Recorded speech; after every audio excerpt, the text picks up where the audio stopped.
Assalamualaikum warahmatullahi wabarakatuh.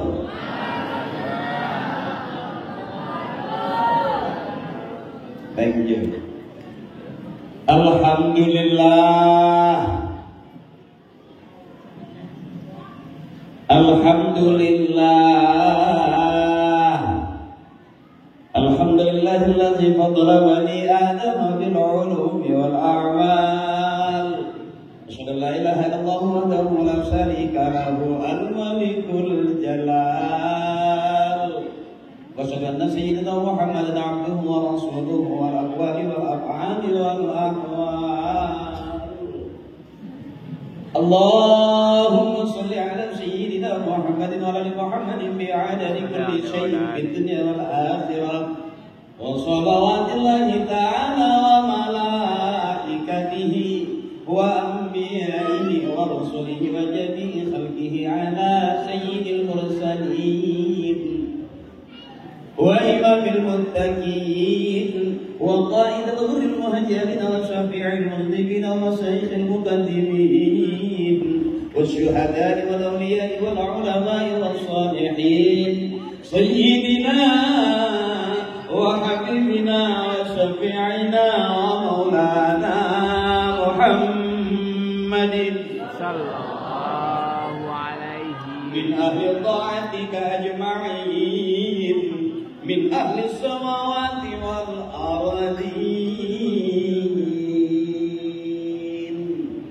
Biar kelihatan kayak ustaz beneran. Awas hati-hati. Hati-hati kalau mau bener sama kiai, kalau mau rame sama saya biasanya. Jadi kebetulan saya belum bisa jadi kiai. Disebut kiai punya santri, punya jamaah. Disebut ustaz punya murid. Saya belum, baru punya 2 kiai. Dari zaman dulu sampai sekarang. Murid saya Parto sama Eko. Sampai sekarang saya udah jarang di TV. Saya udah jarang syuting, bukan karena saya udah alim, bukan karena saya suka dakwah. Kenapa saya jarang di TV? Karena emang nggak diajak. Jadi biar jelas dulu. Guru saya, guru kita semua, Mukarram al-Mukarram, Syekhuna kita, Bapak Kiai Haji Ahmad Izwini, Ikhlas Kiai.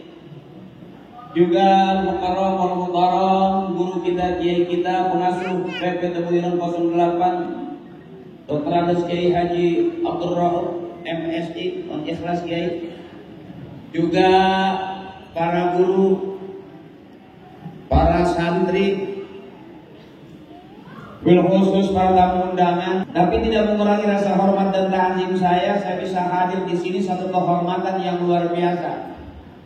Kalau kiai bilang tadi saya pernah mondok, benar saya pernah mondok. Di Caringin saya mondok, di Menes saya mondok, di Serang ikut mondok, di pokoknya wilayah Banten gitu, muter aja zaman dulu saya mondoknya. Kiai buka kitab saya ikut buka kitab, kiai tutup kitab saya ikut tutup kitab. Alhamdulillah pulang mondok bisa buka tutup doang. Makanya saya hari ini pengen berbagi indahnya menjadi santri, senakal-nakalnya santri tetap santri.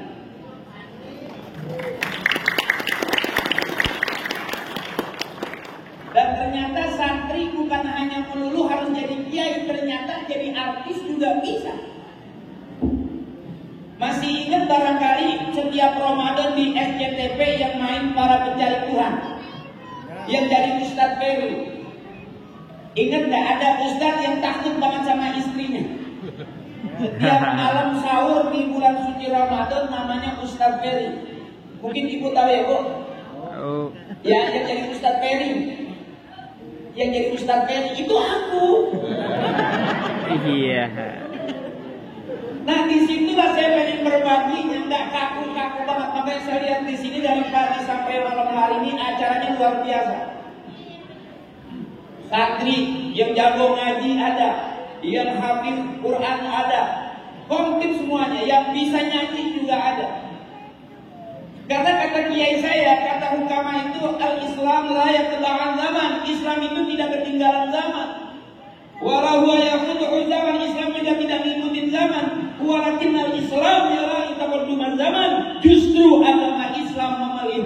kemajuan zaman.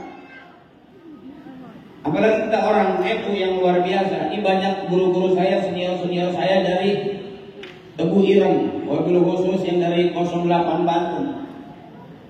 Kalau saya bilang contoh santri yang bahasa Bantennya, bahasa Menes itu calang, yang cincang saya. Jadi kalau ada telur yang cakep-cakep, nah yang kira-kira telur enggak jelas, calang itu saya. Kenapa saya pakai kain sarung? Bukan karena pengen dipanggil kiai, karena pesan dari guru saya, anak laki, anak santri harus rajin-rajin pakai kain sarung. Insya Allah nanti anaknya banyak. Berdasarkan pengalaman guru-guru saya, kiai kita khususnya di NU pasti rajin pakai kain sarung. Insya Allah kita ambil barokahnya dari orang-orang tua kita. Mudah-mudahan nanti anak kita banyak. Banyak anak, banyak rezeki. Jadi saya nggak ceramah, saya ceritanya dulu dikit. Saya termasuk anak ketiga dari bapak saya, bapak ibu saya anaknya 13. Satu ibu. Itu menandakan bahwa bapak saya subur, ibu saya produktif. Nggak pakai konsultasi dengan dokter Tobi, nggak ngobrol-ngobrol sama dokter Boyke, berdua-duaan aja ibu bapak saya anaknya 13 tanpa konsultasi. Dan bapak saya karena anaknya banyak nggak keurusan. Orang tua dulu tuh makan nggak sesuai dengan menu, hidup apa adanya. Kenapa saya mondok lompat-lompatan? Karena emang nggak bisa bayar. Jadi bukan diusir, malu sendiri. Akhirnya saya ngikut aja, kiai ngajak ngoyos, saya ikut ke sawah, ikut ngoyos. Kiai ngajak ngebut, disuruh ngebut, saya ikut. Kiai nyuruh nyari suluh, saya ikut nyari suluh. Sehingga saya ngambil barokahnya kiai, alhamdulillah. Walaupun saya nggak jadi kiai beneran, tapi sempat jadi ustadz di para pencari Tuhan di sinetron. Alhamdulillah keluar dari situ sekarang banyak undangnya, termasuk saya bisa hadir di sini. Dan kebetulan pelawak nggak banyak yang naik ke dunia taklim. Kenapa? Karena emang mungkin dulunya juga ngaji. Parto nggak berani suruh ceramah. Eko kawan saya nggak berani suruh ceramah. Kalau diundang ke tempat seperti ini baru ada kori baca Quran, palanya udah keluar asap kawan saya. Beda. Likulli syai'in maziyah. Setiap sesuatu punya kelebihan. Makanya santri sejelek-jeleknya santri tetap santri. Walaupun pulang belum jadi apa-apaan masih disebut itu begitu juga santri. Makanya luar biasa jadi santri. Alhamdulillah. Kasih tepuk tangan dulu ibu. Allah adil buat kita. Kita bisa jadi orang pintar di tengah-tengah orang bodoh, atau sebaliknya kita bisa jadi orang bodoh kalau di tengah-tengah orang pintar. Di dunia artis nggak semuanya mau disuruh jadi imam. Saya mau nggak mau karena memang nggak ada yang lain, saya mau. Alhamdulillah, saya jadi imam. Kalau sholat, karena kita udah biasa ngikutin guru kita, kiai kita. Makanya simbolnya kalau kita sekarang ke masjid, kita udah di depan, dulu kita di belakang. Kenapa? Orang tua kita udah nggak ada dan ternyata kita udah jadi pengganti orang tua. Mumpung masih di pondok, mumpung kita masih ngaji, mumpung kita lagi menimba ilmu, habisin ilmu kiai semuanya. Sampai kiai udah nggak punya ilmu lagi. Begitu kita pulang, kita sudah ditunggu oleh masyarakat kita. Contoh, walaupun sebutut-bututnya saya mondok, ngikut ngaji Alfiah, ngikut baca Alfiah, Jerumiyah, ngikut baca Jerumiyah, ngikut Fathul Mu'in, ngikut Fathul Qorib yang tipis-tipis, ngikut. Cuman karena kita ngajinya nggak serius, akhirnya ikut-ikutan doang. Sampai sekarang saya nggak bisa mengajar Jerumiyah, nggak bisa. Bang cepat rogan. Sampai sekarang masih jadi rogan aja. Tadi itu syai'in majiyah, Allah adil buat kita. Adekku, kawanku, saudaraku, ibu kalau punya anak mendingan masukin ke pondok, terserah mau diapain. Anak saya alhamdulillah sekarang udah ngambil kedokteran di Semarang. Karena apa? Dia hafizun. Pagi, sore, siang, malam gak ada kerjaan selain ngaji. Alhamdulillah begitu laporan dia dapat kemudahan pada saat dia ngambil fakultas kedokteran. Kenapa? Karena hafal Quran. Jadi gak ada ruginya. Kayak di dunia lawak, nggak semua pelawak berani. Nggak ada semua pelawak berani sulit pakai kain sarung, pakai sorban ini, nggak ada yang berani. Alhamdulillah, karena pelawak yang lain nggak berani, berarti saya nggak ada saingan. Kalau nggak ada saingan berarti permintaan ceramah makin banyak. Karena permintaan makin banyak, otomatis harga makin meninggi di ilmu ekonomi. Makanya mumpung di pondok lagi latihan ceramah-ceramah, insya Allah keluar nanti jadi dai-dai. Amin. Rajin ngaji, insya Allah suaranya cakep jadi qori-qoriah. Amin. Rajin baca Quran setiap hari, insya Allah nanti ke depan jadi hafiz-hafizah. Amin. Kita nggak pernah tahu karena hidup bukan pilihan. Saya jadi pelawak bukan pilihan. Saya masuk ke dunia selebriti bukan pilihan. Tapi di saat orang-orang nggak ngerti dan orang nggak tahu dan nggak pernah mengalami pendidikan di pondok, kita pernah mengalami. Ada orang disuruh imam didorong, ayo, suruh imam maghrib didorong, ayo pak, bukan yang maju malah mundur, ayo pak, iya, dan main dorong aja, terus begitu, ayo pak. Akhirnya sampai isya nggak sholat maghrib, keseringan main dorong. Tapi kalau di pondok adik-adikku saya yang udah belajar di sini setiap hari, yang paling penting bagusin makhrajnya. Karena suara bagus makhrajnya jelek, tetap jelek. Makanya di Banten itu saya ngaji bukan karena suaranya, tapi yang dirapikan makhrajnya. Kalau makhrajnya udah cakep, mau diterapin di mana aja, di dunia artis sekalipun, insya Allah cakep. Saya ngalamin disuruh jadi imam di luar, saya imam kaget. Karena waktu itu saya memang nggak kelihatan, kalau sekarang kan kelihatan kayak ustadz ini kayak sarung. Padahal bukan karena pengen dipanggil ustadz saya pakai kain sarung, karena agak nyaman aja gitu lah lengket tangan. Belum pakai kain sarung. Karena saya didorong waktu kumpulan pelawak-pelawak, saya didorong menjadi imam. Nggak nyangka barangkali sampai maaf, bukan ujung, bukan sombong, bukan takabur. Saya sempat di keluarga Cendana juga sudah jadi imam, pengganti Gus Dur zaman itu. Karena dari pelawak, karena bentangan saya bukan bentangan orang yang nggak pernah maju. Saya tarik itu Bismillahirrahmanirrahim. Yang lain saya paham. Karena kan saya ngikutin guru saya. Karena murid dari gurunya, guru dari gurunya, gurunya dari guru-gurunya. Kebetulan kita nggak ada guru, nggak ada pakarnya. Ya, anak dari ibunya, ibu dari ibunya, ibu-ibunya dari ibu-ibunya. Karena disebut anak, dia keluar dari rahim ibunya. Kalau yang keluar dari perawan, culuk namanya. Beruntunglah kita karena gennya orang cakep, bapak kita ini orang-orang cakep, kebagian barokahnya. Karena kita kumpul di pondok bersama guru-guru kita yang cakep-cakep. Cakep ilmunya, cakep akhlaknya. Keluar dari sini ada yang saya siap-siap kita ditunggu oleh bangsa, agama dan juga negara kita. Mudah-mudahan keluaran Tebu Ilmu 08 Banten besok ada yang jadi presiden, ada yang jadi menteri, ada yang menjadi ulama besar, ada yang menjadi pengusaha kaya.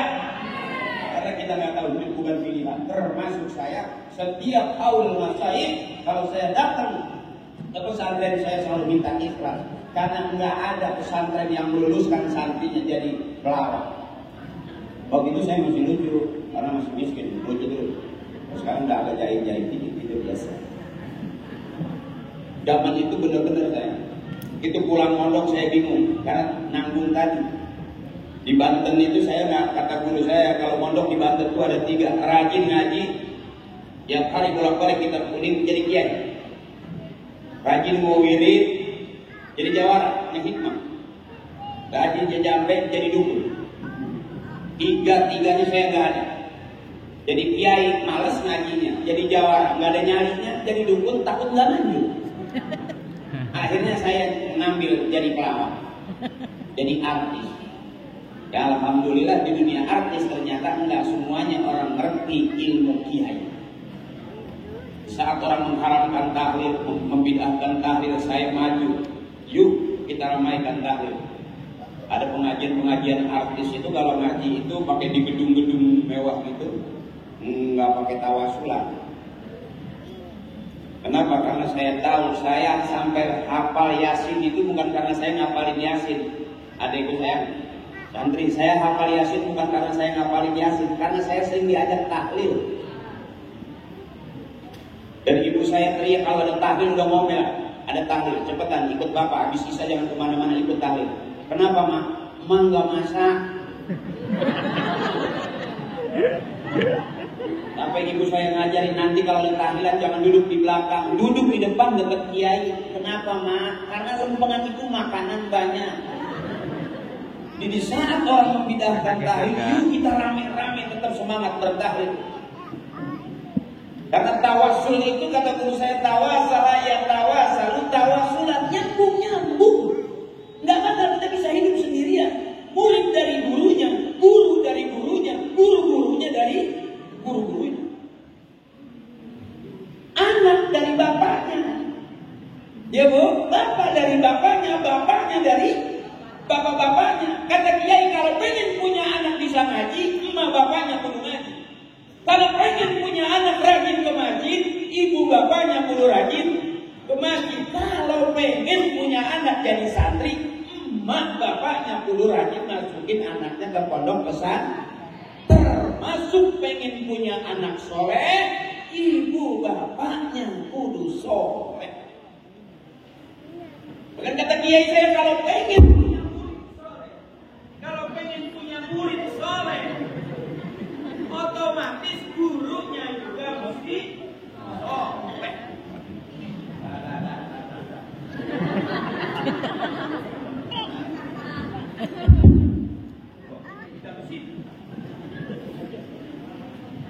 Terima kasih. Enakan itu. Kalau pengen punya anak soleh, ibunya mesti soleh. Kalau pengen punya murid yang soleh, bapak gurunya juga mesti soleh. Kalau hari ini kita kebagian soleh, karena bapak-bapak kita adalah orang tua yang soleh. Bisa jadi kita sehat panjang umur, dihargai orang, dibutuhkan orang, bukan karena kita, karena kebaikan dan ilmu orang-orang tua kita zaman dulu. Makanya saya mengajak adik-adik saya, ayo begitu kita keluar banyak orang yang bertentangan dengan kita, tapi welcome aja, silakan. Yuk kita juga harus banyak belajar dari perbedaan. Di balik perbedaan ada sebuah hidayah. Di balik persamaan juga waspada. Karena itu adik-adikku waktunya ngaji-ngaji. Ntar jadi kori, suaranya cakep. Bahkan sekarang luar biasa orang yang suaranya cakep pergi haji gratis. Jadi kori. Tiap hari. Nah, saya nambung waktu jadi mau belajar kori saya nggak didukung karena bapak saya nggak dididik saya kayak kurikulum gitu. Pondok saya juga balai rombang yang ngaji rajin ya pinter, yang malas ya kedul ya gitu aja.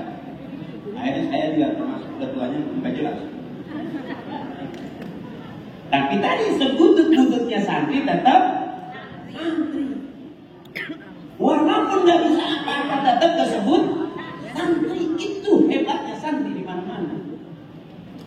Dan saya termasuk orang yang nggak terlalu fanatik. Alhamdulillah. Sekalipun kita masuk ke dunia santri masih dibutuhin orang. Makanya saya selalu teriak jangan terlalu fanatik. Adikku saya ilmu apa aja pelajari. Ilmu apa aja pelajari. Nanti semakin gede mulai kita sisihin. Orang tua kita juga begitu. Jangan ini nggak boleh, ini nggak boleh, itu nggak boleh. Lantas yang mana yang boleh? Ya, saya berpesan kepada adik-adik saya, ayo waktunya ngaji. Habisin ilmu di pondok pesantren ini, insya Allah keluar menjadi ditunggu oleh masyarakat, bangsa, agama dan juga negara kita, nungguin orang-orang yang pintar. Jadi dewan-dewan yang cerdas, jadi dewan-dewan yang pintar, alim. Insya Allah ke depan, saya nggak mau adik-adik saya bingung di pondok. Kalau perlu HP buang. Sebab kata kiai dulu zaman saya punya Walkman di pondok ada suara orang nyanyi, itu kiai lewat, apa kata kiai? Jeung seuneu bae. Jadi Walkman itu disuruh buat kayu bakar aja, nggak usah dibawa-bawa ke pondok. Apalagi HP, banyak penyakit. Benar. Dulu orang tua kita bangun malam pegang HP, tengah malam guru kita lihat tasbih, megang tasbih, pagi-pagi nyari tasbih. Sekarang kita udah ikut tuh, malam cari HP, tengah malam pegang HP, bangun pagi ya HP, yang ngaji HP, yang selawatan HP, akhirnya besok yang masuk surga. Ya, adikku sayang, saya tuh kalau ingat di pondok begini sebetulnya malu saya. Ceramah begini saya nggak tahu saya mesti ngomong apa. Ya saya ingat itu biar nggak ngantuk. Ikuti saya bareng-bareng. Mustafilun, fa'ilun, mustafilun, fa'ilun, mustafilun, fa'ilun, mustafilun, fa'ilun bareng. Ya Rabbi bil Mustafa balligh maqasidana waghfir lana ma madha ya wasi'al karam. Lam yahdalin qaddaha mutlaqan abada wa matasa aba aslan bimadan ramani. Ya Rabbi bil Mustafa balligh maqasidana waghfir lana ma madha ya wasi'al karam. Minhu dawabu falam tahradu ma waqa'at zubabatun abadan fi ismihil hasani. Ya Rabbi bil Mustafa balligh maqasidana waghfir lana ma madha ya wasi'al karam. Jangan saya dulu kalau begitu tuh ramai gitu, enak. Dulu di pondok saya kalau muzakarah, muhadharah tuh berisik, latihan, ceramah gitu. Saya tuh paling ngoncol saya itu. Bahkan yang teman-teman saya pada ngaji, saya maling ikan waktu itu.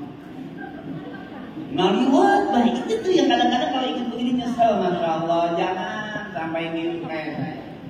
Contoh nih, santri yang gagal, akhirnya bukan jadi kiai malah jadi pelawak, nggak jelas. Nanti kata guru kita, sejauh-jauh kita pergi kita pasti pulang.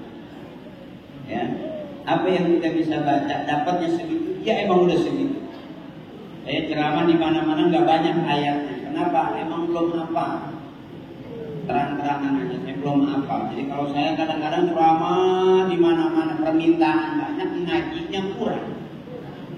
Beruntung ada guru belain, kata Nabi, balighu anni walau ayat. Sampaikan kepada kalian dari aku, kata Nabi, walaupun satu ayat. Jadi nggak harus 100 ternyata. Ya,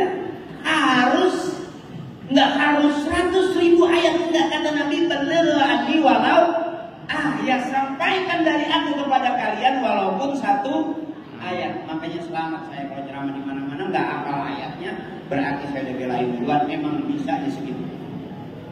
Jadi kalau hari ini kita cuma bisa baca Fatihah, kata orang tua saya, udah Fatihah aja, jangan pusing-pusing mau hafalin Quran, nggak bakal bisa hafal Quran. Kenapa? Kreditan udah banyak. Punya motor kreditan, punya mobil kreditan, mau baca Quran susah jadi penghafal. Karena apa? Setiap bulan ada tagihan. Ya, makanya adik-adikku saya mumpung masih bersih, belum ada dosa. Adik-adikku saya yang ilmu gampang masuk. Kalau tempatnya bersih, yang masuk juga bersih. Tapi kalau model saya udah banyak kotornya, jadi yang bersih susah masuk ibu. Makanya ibu juga nggak usah pengen aku banyak khatam Quran setiap hari, pengen jadi penghafal Quran kelamaan. Mending serahin ke anak-anak. Ibu mending dagang gorengan, biayain buat anak baca Quran. Benar. Kalau ibu pengen menghafalin Quran juga pengen jadi hafizah, kelamaan ya bu ya. Ya bu. Makanya tinggal anak-anak kita di sini masukin ke pondok, lihat gurunya. Karena berapa banyak ibu pesantren terkenal sekarang yang viral ibu. Ya, yang sampai ribuan hektar. Ya bu, kita nggak tahu anak-anak kita dijadiin apa. Tapi Tapi kalau di sini jelas, kiainya jelas, abahannya, kitabnya jelas, kurikulumnya jelas, bahkan ada planning ke depan. Kita doakan mudah-mudahan jadi kampus terbesar di daerah. Amin. Tebu Ireng 08, mudah-mudahan besok di sini ada kampus terbesar. Amin. Amin. Yang jelas. Berapa banyak kalau kita buka YouTube? Di Jakarta ini jangan kata aliran yang benar, aliran yang kagak beres saja masih ada pengikutnya. Makanya hati-hati banget ibu dengan adik kita masukin ke pondok Tebu Ireng 08. Waktunya ngaji, insya Allah terjadi koringan. Amin. Insya Allah begitu keluar jadi imam-imam besar di Masjid Jami kita. Amin. Kita nggak pernah tahu hidup bakal jadi apa. Hidup bukan pilihan. Saya nggak pernah bercita-cita menjadi seorang pelawak atau pemain sinetron, nggak pernah. Tapi bagaimana lagi, memang dulunya kita nggak jelas ngajinya, akhirnya dapatnya juga nggak jelas. Terang-terangan adik saya, ini Tebu Ireng 08 jelas, guru-gurunya jelas, kiainya jelas, kurikulumnya jelas, hasilnya besok mau jadi apa juga pasti jelas. Oh gitu, ada minum juga gitu kalau drama, jadi lama dong. Jadi kayaknya terima kasih. Tapi ini kan santri-santri cakep. Besok udah gede biar agak gemuk kan. Kalau santri emang nggak boleh gemuk, ini pas. Ya kalau santri gemuk itu kelihatan. Kerjaannya makan terus. Kalau ini kan gemuk enggak, kurus enggak.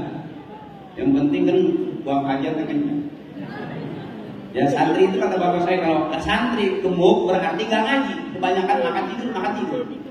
Ya, alhamdulillah, mudah-mudahan kiai besar juga, amin. Amin. Harus begitu.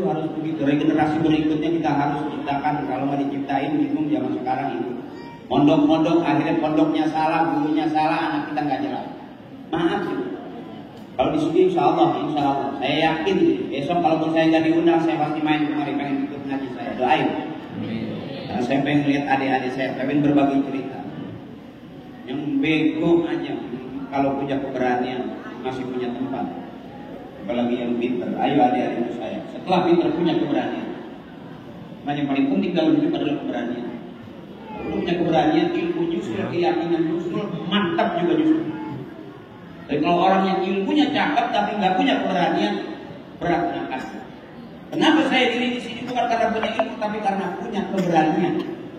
Walaupun saya siap malu. Kalau saya curhat sama guru saya, kiai saya malu disuruh ceramah terus setiap saat. Sekarang saya diundangnya suruh ceramah. Apa kata kiai saya? Malu jadiin modal. Insya Allah karena malu, lama-lama kita nggak mau malu, akhirnya jadi belajar. Benar.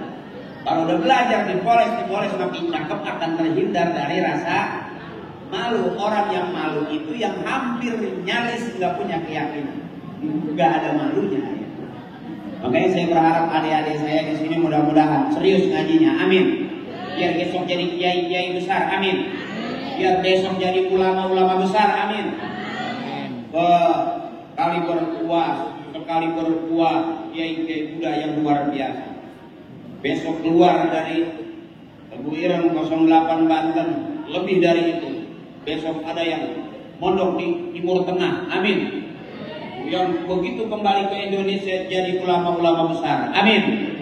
Kita butuh itu adikku saya. Zaman dulu Banten, Presidenan Abu Khatib cerita dari bapak saya, itu RT-nya kiai, RW-nya kiai, lurahnya kiai. Kalau besok keluar dari Tebu Ireng 08, ya kita di rumah jadi RT, udah RT kiai, disuruh jadi RW, RW-nya juga kiai, disuruh jadi lurah, lurahnya juga kiai. Hebatnya luar biasa. Kalau kita punya misi selalu ta'muruna bil ma'ruf wa tanhauna 'anil munkar, kalau motor di pinggir jalan enggak takut hilang. Ya, mau jadi artis juga enggak apa-apa. Enggak apa-apa, enggak najis-najis banget. Saya juga alhamdulillah jadi artis. Sampai sekarang enggak ada tuh kasus ini kasus itu, enggak ada. Maaf, jaga adikku saya. Awas.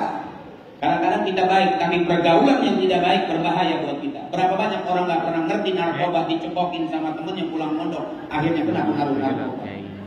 Malas sekali ke pondok. Awas, hati-hati. Di dunia artis juga sangat sensitif. Banyak orang-orang besar yang jatuh karena narkoba. Awas, awas. Makanya ngaji aja. Kalau perlu HP buang, penyakit. Ya, sampai kamu nggak peduli dengan HP itu lebih bagus. Ya, hanya peduli dengan guru, peduli dengan kiai, peduli dengan kitab-kitab yang dikaji oleh guru kita. Begitu kita pulang, cakap puasa Senin Kamis yang rajin. Dulu saya juga begitu. Makanya aneh kalau tiba-tiba sekarang saya diundang jadi penceramah, aneh. Sama kiai kita juga bilang aneh urusan Allah. Kata bapak saya, nggak ada yang aneh. Kalau Allah sudah berkehendak, manusia nggak bisa ngelak. Saya nggak pernah bercita-cita jadi penceramah, nggak pernah bercita-cita jadi artis, nggak pernah. Tapi ternyata harus begitu. Jadi ustadz juga mesti punya modal. Jadi artis dulu, baru diundang jadi ustadz. Itu lumayan. Nggak naik motor ya kan, naik mobil. Lalu kalau kita mau ceramah, diajak naik motor, makin kain sarung, ketiup angin kan habis kemana-mana. Ya, jadi Allah cakep buat kita semuanya. Makanya Allah adil. Saya beberapa kali diundang di penjara, dari LP Cipinang sampai semua LP saya pernah masuk. Kenapa? Saya diundang suruh ceramah. Karena saya nggak pernah merasa saya ustaz, enggak. Kenapa kita bagus? Karena guru kita bagus. Kenapa kita dibaikin orang? Karena guru-guru kita ngajarin kebaikan buat kita. Alhamdulillah walaupun jadi artis masih terselamatkan karena doa dari guru kita dan orang-orang tua kita. Mohon maaf saya agak terlalu serius karena saya juga ini barangkali agak-agak mikir juga mau bercanda sebenarnya. Padahal saya tahu kata kiai yang hadir di sini Ginanjar pernah, Iwil pernah. Saya hati-hati banget, cuma saya pengen berpesan sama adik-adik saya. Ayo saya, waktunya ngaji. Waktunya mondok, benar-benar mondok. Waktunya ngelmu, habisin guru-guru kita ilmunya sampai dia enggak ada ilmunya lagi. Kita santap habis ilmu. Tapi dasar ilmu bos, semakin kita minta, guru kita semakin banyak ilmunya. Enggak ada stok ilmu sampai habis. Benar. Makanya ini adik-adik saya nih, yang cewek-cewek juga. Apa penceramah harus itu di TV? Gantian. Besok ada mama dedeh muda. Amin. Besok ada pembicara cendekiawan muslim dari kalangan wanita keluar dari Tebu Ireng 08 Banten. Amin ya rabbal alamin. Harus berganti-ganti, harus berputar terus. Besok juga ada yang senang dengan ceramah saya. Oh iya, lucunya boleh, tapi ilmunya harus lebih mantap. Mantiknya jago, balaghahnya jago, nahwu sorofnya matang, tafsirnya cakep, ilmu hadisnya cakep, kelar. Jadi pelawak juga orang segan, ternyata bukan orang sendiri. Kenapa? Karena keluar dari pondok ada ilmunya, ada barokahnya dari para guru, para kiai. Amin ya rabbal. Saya nggak tahu harus ngomong apa. Semangat sih sebetulnya saya. Tapi saya yakin adik-adik dari pagi sudah punya acara ya. Ya, sudah punya acara dari pagi sampai siang. Ada wisuda Binazar, ada wisuda kelas kita luar biasa. Terus sampai kita berharap dan berdoa mudah-mudahan barang-barang guru kita, kiai kita sampai Tebu Ireng 08 besok ada perguruan tingginya. Amin. Hingga adik-adikku saya dari SMP, SMA sampai kuliah nggak usah kemana-mana, kita kumpul bareng-bareng ini. Kalau perlu butuh saya besok saya ngajar ngaliwat ya. Karena saya jangan di pondok resep sama ngaliwat. Akhirnya teman pada ngajar, saya pulang ngaliwat terus sampai sekarang. Bacakan dan dibacakan. Saya kalau ketemu bacakan, bahkan bacakan paling terbesar waktu reuni ada haul nasai, saya bikin bacakan terbesar panjang gitu. Lauknya macam-macam, ikan asin, sambal tomat biasa tuh, sambal parutunya kan itu biasa kayu-kayu. Kalau saya masak itu saya nggak pernah pakai kompor, pakai api, enggak. Saya masak pakai sendal jepit. Sendal jepit dibakar jadi sendal. Ya, cuman baunya kurang enak ya. Kita makan jadi kayak rasa sendal jepit.